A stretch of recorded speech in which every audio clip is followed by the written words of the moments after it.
Hello दोस्तों, welcome to my YouTube channel. आज के इस वीडियो में हम लोग 10वीं कक्षा की हिंदी जिसका नाम है गोधूली भाग 2 और हम लोग इस वीडियो में गद्यखंड का फर्स्ट चैप्टर जिसका नाम हुआ श्रम विभाजन और जाति प्रथा। श्रम विभाजन और जाति प्रथा के लेखक डॉक्टर भीमराव अंबेडकर साहब है। ठीक, तो इस वीडियो से रिलेटेड जितने भी बोर्ड एग्जाम में प्रश्न पूछे जाते हैं वो सभी प्रश्न इस वीडियो में कवर करेंगे। तो आपको इस कॉर्नर पर दिखाई दे रहा होगा कि यहाँ पर 2022 सी में पूछा गया है। ठीक, तो जितने भी प्रश्न कराएंगे वो सभी बोर्ड एग्जाम में पूछा गया है और पूछे जाने की संभावना है। ठीक, तो बिना किसी देरी के वीडियो को स्टार्ट करते हैं। फर्स्ट क्वेश्चन है, बुद्धिज्म एंड कम्युनिज्म किनकी रचना है? तो भीमराव अंबेडकर साहब की है। ठीक, हु आर सुद्राज किनकी रचना है? तो भीमराव अंबेडकर की। मानव मुक्ति के पुरोधा किसे कहा गया है? तो मानव मुक्ति के पुरोधा भीमराव अंबेडकर साहब को कहा गया है। भारत में जाति प्रथा का प्रमुख कारण क्या है? तो जाति प्रथा का प्रमुख कारण बेरोजगारी है। ठीक, जाति प्रथा स्वाभाविक विभाजन नहीं है। क्यों?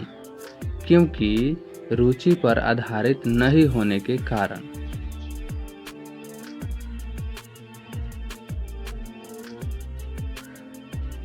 श्रम विभाजन और जाति प्रथा के लेखक कौन हैं? तो बाबा साहब भीमराव अंबेडकर साहब हैं। ठीक,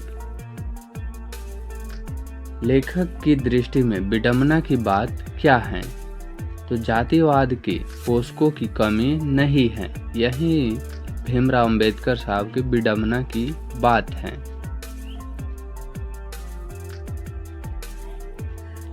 लेखक की दृष्टि में आदर्श समाज कैसा होना चाहिए? तो जिसमें स्वतंत्रता, समता और भ्रातृत्व का भाव हो, जो स्वतंत्र हो, समता हो, समान दृष्टि से देखता हो और भ्रातृत्व अर्थात भाईचारे का भाव हो, वही होता है आदर्श समाज। ठीक, लेखक बेरोजगारी का प्रमुख और प्रत्यक्ष कारण किसे मानते हैं? तो जाति प्रथा को लेखक बेरोजगारी का प्रमुख और प्रत्यक्ष कारण मानते हैं। जाति प्रथा को अंबेडकर की दृष्टि में भाईचारे का वास्तविक रूप कैसा होता है? तो दूध और पानी के मिश्रण की तरह होता है। दूध और पानी के मिश्रण की तरह होता है भाईचारे का वास्तविक रूप। क्योंकि दूध और पानी को मिश्रित किया जाता है तो पानी भी दूध जैसा प्रतीत होने लगता है। तो भाईचारे का वास्तविक रूप कैसा होना चाहिए? दूध और पानी की तरह। ठीक, भाईचारे का वास्तविक रूप कैसा होना चाहिए? दूध और पानी के मिश्रण की तरह। भारतीय संविधान के निर्माण में महत्वपूर्ण भूमिका किसकी है? तो भीमराव अंबेडकर साहब की महत्वपूर्ण भूमिका है। और आप सभी भी जानते हैं कि संविधान के लेखक भीमराव अंबेडकर साहब हैं। सभ्य समाज की आवश्यकता क्या है? श्रम विभाजन। सभ्य है, सभ्य तो श्रम विभाजन हो जाएगा। निम्नलिखित रचनाओं में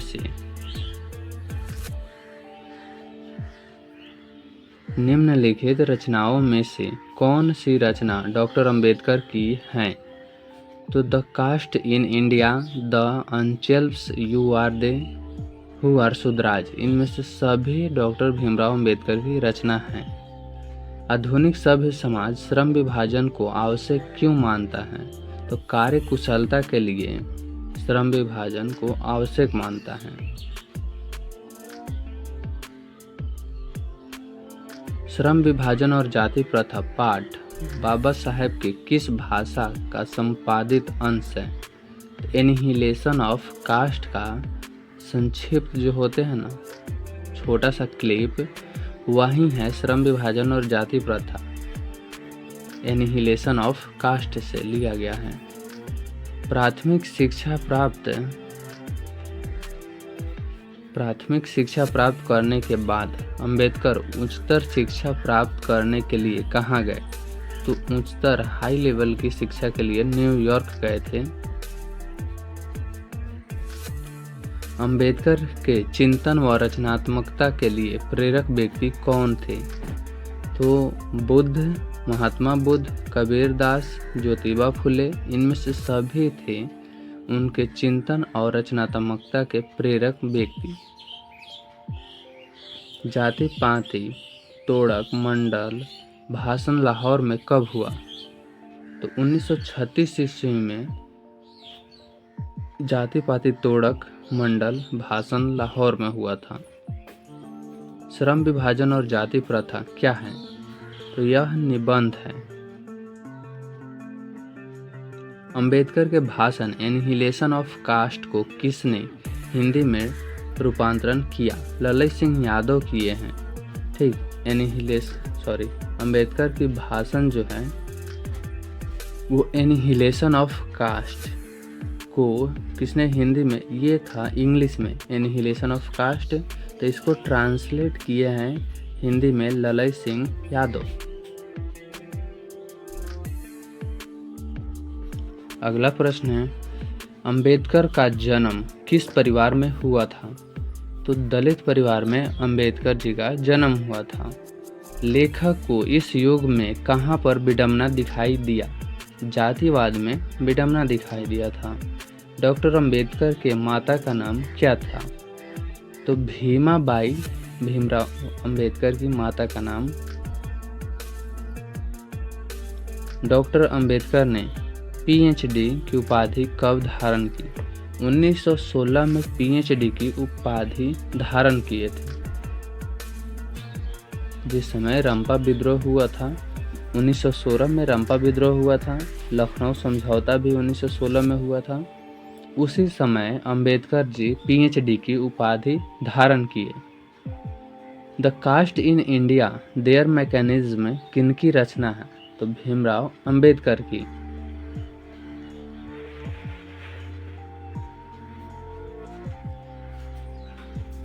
आदर्श समाज स्वतंत्रता, समानता, भ्रातृत्व पर आधारित होगा, किसने कहा था? भीमराव अंबेडकर ने। पेशे का दोषपूर्ण पूर्व निर्धारण करती है। तो जाति प्रथा जो होता है वो पेशे का दोषपूर्ण पूर्व निर्धारण करती है। जाति प्रथा भारत में बेरोजगारी का एक प्रत्यक्ष और प्रमुख कारण बनी हुई है। ए और बी दोनों हो जाएगा। मूल नायक क्या है? तो मूल नायक एक पत्रिका था। डॉक्टर भीमराव अंबेडकर की मृत्यु कब और कहाँ हुआ था? तो 1956 ईस्वी में दिल्ली में उनकी मृत्यु हो गया। डॉक्टर भीमराव अंबेडकर का जन्म कब हुआ? तो 14 अप्रैल 1891 ईस्वी में भीमराव अंबेडकर का जन्म हुआ, महू मध्य प्रदेश में। डॉक्टर भीमराव अंबेडकर का जन्म कहाँ हुआ? तो महू मध्य प्रदेश में हुआ था 14 अप्रैल 1891 ईस्वी को। डॉक्टर अंबेडकर ने किस पत्रिका का संपादन किया? तो बहिष्कृत भारत पत्रिका है। ठीक, जबकि मूल नायक जो है वो मूल नायक क्या है? पत्रिका। और किस पत्रिका का संपादन किया? तो बहिष्कृत भारत का।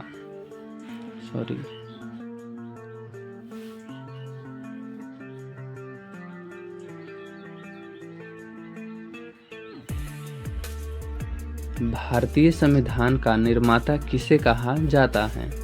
तो भीमराव अंबेडकर को संविधान के लेखक कहते हैं।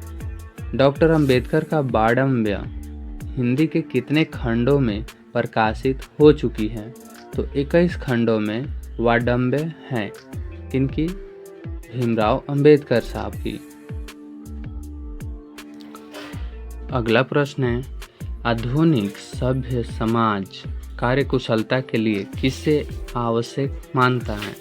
तो श्रम विभाजन को आवश्यक मानता है। डॉक्टर अंबेडकर के पिता का नाम क्या था? तो रामजी सकपाल भीमराव अंबेडकर के पिता का नाम था और माता का नाम भीमा बाई है।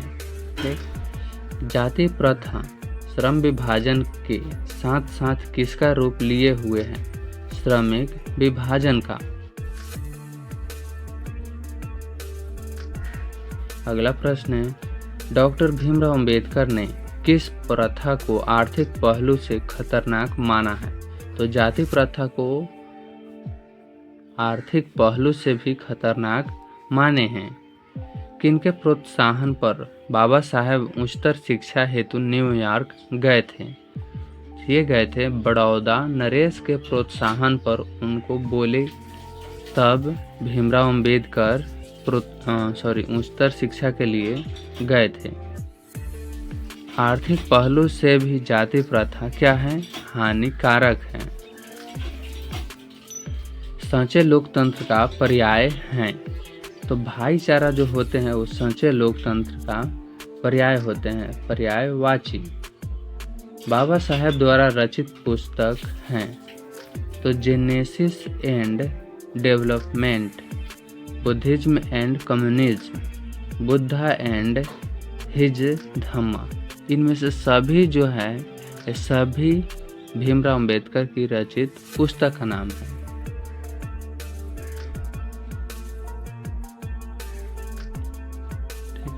श्रम विभाजन और जाति प्रथा शीर्षक किनके द्वारा हिंदी में रूपांतरित, जिसे ट्रांसलेट कहते हैं। ठीक, श्रम विभाजन और जाति प्रथा शीर्षक किनके द्वारा हिंदी में ट्रांसलेट हुआ है?